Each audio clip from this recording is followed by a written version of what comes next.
The contents of this broadcast should be considered personal opinion of a non-professional. Seek advice from multiple qualified sources prior to making any retirement or financial decisions.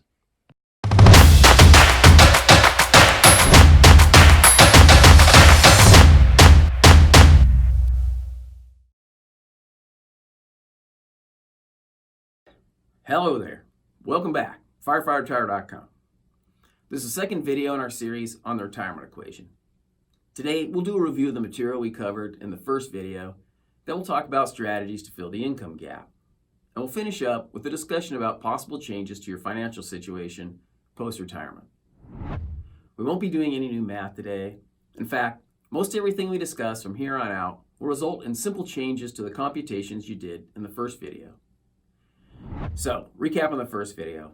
We discussed the retirement equation, which is simply that our retirement income has to be greater than or equal to our retirement expenses. Pretty high level stuff. We then added up all the current expenses on our pay stub that will go away the day we retire. Things like Medicare contributions, LEF contributions, deferred comp, VEBA, union dues, etc. Then we subtracted our go away expenses from our gross income, and we're calling this our income equivalent number. After that, we figured out our retirement benefit estimate and our FAS, and where to find those numbers on the DRS website. We also reviewed the LEF2 retirement benefit equation. We then figured out what the difference is between our retirement benefit and our income equivalent number, so we know how much additional income we need to make ourselves whole in retirement. We called this our gap number. To put real numbers on what we learned, I'll quickly review my sample from the first video.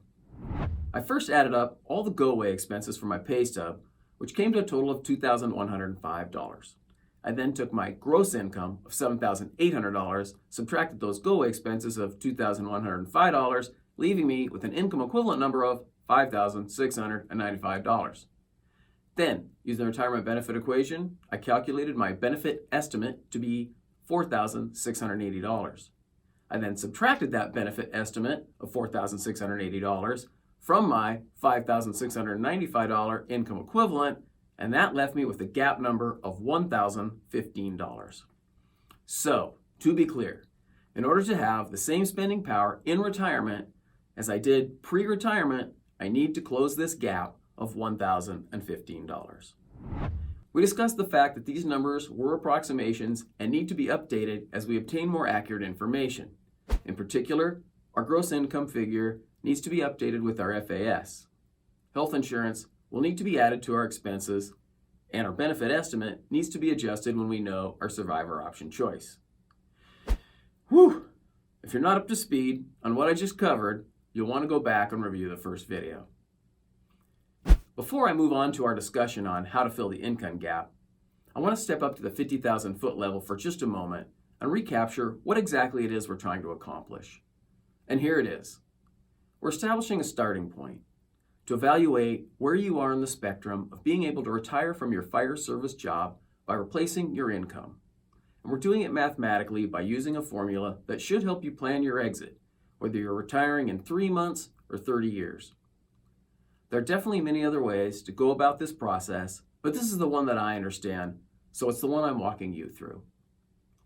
Okay, so moving forward, let's talk about filling the gap. There's a near infinite list of revenue sources that can be used to fill the retirement income gap. But today, we'll only discuss the more common ones, starting with deferred comp. Most government agencies have a plan their employees can contribute additional dollars to in order to supplement their retirement. The one I'm most familiar with is the 457 Deferred Compensation Plan. With any luck, your union or bargaining unit has negotiated a matching incentive, and hopefully you're taking advantage of it. Deferred comp can be used to purchase service credits and or annuity through the LEF system, and it can be withdrawn without penalty upon separation from service, unlike most other plans where you have to be 59 and a half years old. Service credits can be purchased with any revenue source, but the annuity has to be purchased with revenue from a government savings plan. There are several factors to consider regarding whether or not using deferred compensation dollars to purchase service credits or an annuity is right for you. But if you choose to do it, it's very simple and straightforward to figure out how many dollars it will take to reach your income gap number. Obviously, any retirement account like an IRA, 401k, or others can be turned into income stream or systematically withdrawn to fill the income gap. But there are rules regarding when you can access those accounts and penalties for not doing it correctly. So if you have one of these plans, make sure you know how it works. Stocks, bonds, and market-related investments are obviously options if you know how to manage those accounts or have an advisor. And real estate's another example of an investment that can produce income, but not always passively, and it probably requires some expertise. To get on my soapbox for a minute, if you're watching these videos and still have some time before you retire, I hope you see how critical it is that you contribute heavily to deferred comp or other investments to fill the gap between your retirement benefit and the income you'd like to achieve during your retirement years. How to invest is outside of our scope, but I'll continue to hammer on the fact that you need to do more than just contribute to your pension. And to go a little further out on a limb, if you haven't discussed with your spouse the fact that firefighters generally retire in their 50s and not in their 60s, and therefore need to save more aggressively than average, then it's probably time to have that conversation. And speaking from experience, if the plan includes your spouse retiring early too, it might be something you enjoy working on together. Who knows? Okay, back off my soapbox. Let's talk about having a retirement job for a minute. I used to think it didn't make any sense to quit the fire service just to get another job, but I've since changed my opinion.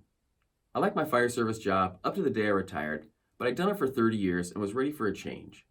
For some of my retired friends, a regular sleep pattern and not getting physically or mentally beat up at work was worth retiring to another job.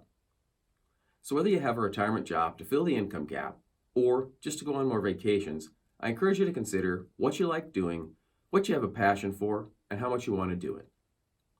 Okay, one last consideration regarding filling the income gap with a retirement job is your exit plan. You probably don't want to work your whole life, so you'll either need to replace your income or reduce your expenses when you leave the workplace for good. This next strategy to fill the income gap is a little out of the box, but often considered, and this is of using home equity. I wouldn't count home equity into the equation until the deal was done. In other words, house sold, closing costs paid, and new home purchased, or boat, or motorhome, or wherever you're going to live. But having said that, there are a number of retiree candidates out there that have few to no house payments left, big equity, and more square footage than they care to clean, mow, or pay taxes on. If one still has a house payment, this can work on both sides of the balance sheet by reducing a major expense and creating some capital. Obviously, it all depends on how much equity you have, and of course, all the stakeholders have to be on board with a big life change like moving. So how about using Social Security to fill the gap? There are a few problems with this. One is the age you're eligible to receive it, and the other is the size of your benefit. I highly advise going to the Social Security website or a local office to learn your options if you think you'll be receiving a benefit, and that you become familiar with the windfall elimination provision. In a nutshell, the windfall elimination provision was enacted to eliminate a windfall to those of us that receive a government pension. Google it for more info, but the bottom line is people with government pensions receive Social Security benefits that are greatly reduced, with a few exceptions. You may well receive a benefit at some point, but you need to find out how much it will be, and unless you're one of our older firefighters, it's probably more of a future asset than a gap filler. All right, as we wrap up today, I'm going to encourage you to make a few lists. The first is of possible ways you think you might fill the income gap. You may already own some of the asset classes we mentioned earlier, like deferred comp, other retirement accounts, cash accounts, stocks, bonds, real estate. All those would go on this list. The next list is of revenue sources that will help in retirement, but aren't necessarily liquid or income gap fillers. On my list was investment accounts I can't access till I'm 59 and a half, future Social Security, like about this much, and a bunch of sick leave and annual leave I eventually cashed into my HRA VIBA account. In my opinion, it's an asset. We didn't have MERP at Central Kitsap, but if you do, that would also go on this list. One possible item for this list is inheritance. I hate to mention it because most of the time we don't know if it will come, when it will come, or how much it will be. It's not on my list, but you decide if it's wise to put it on yours. The next list is of known major future expenses. Maybe you always planned on having a vacation home, or promised a college education to one of your kids, motorhome, big boat, wedding, and big ticket items you don't want to forget about. Hopefully, this is a short list, and if you don't have anything on it, good for you. The last list is of major future financial changes that you know will occur after you retire. They may be positive or they may be negative. When a spouse retires would definitely be on this list. A big one for me is when I become eligible for Medicare. Maybe Social Security eligibility, particularly if you have a spouse that won't be subject to the windfall elimination provision. There's one more item for this list that I would prefer not to mention, but feel obligated to, and that is simply the cost associated with growing old. It's a fact that long-term care can bankrupt elderly people, and funeral expenses are expensive, so we can't ignore it. Full disclosure, my planning's loose in this area, but it is on the list. Making these lists serves two purposes. One, to get organized, and two, to get you thinking in more detail about your finances before and after retirement. Having said that, don't let all this planning overwhelm you. It's impossible to cover every scenario, and there's always going to be an element of calculated risk. But going into it with knowledge and eyes wide open is going to give you the best possibility of positive results. And again, I highly recommend doing this planning with your spouse. Okay, that's it for video 2. Next, in video 3, we'll discuss my favorite retirement topic, survivor options. Seriously. And then we'll finish up with healthcare. Yuck, healthcare. This is Steve at firefighterretire.com. Spread the word and retire well. God bless and be safe. Bye.